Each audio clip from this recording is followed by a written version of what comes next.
আলোচনার মূল বিষয়বস্তু হচ্ছে নবীজির জীবনের তিনটা বিষয়।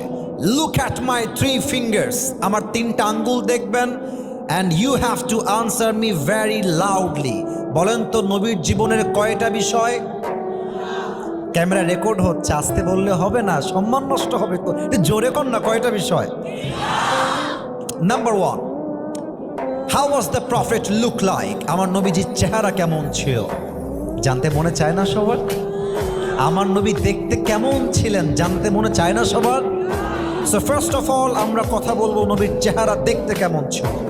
Number 2, what is the status of last Messenger Muhammad সাল্লাল্লাহু আলাইহি ওয়াসাল্লাম ইন ইসলাম?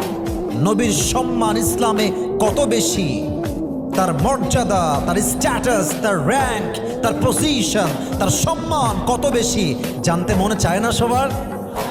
আর একটু জোরে জানতে মনে চায় না সবার? 2 নাম্বার। 3 নাম্বার হচ্ছে how was the ideal of last Messenger? আমার নবীর আদর্শ কেমন ছিল? নবী কেমন আদর্শ বিলং করতেন? আমাদের সমাজে কোন আদর্শ আমরা বিলং করব? নবীর আদর্শ থেকে আমাদের শিক্ষা কি?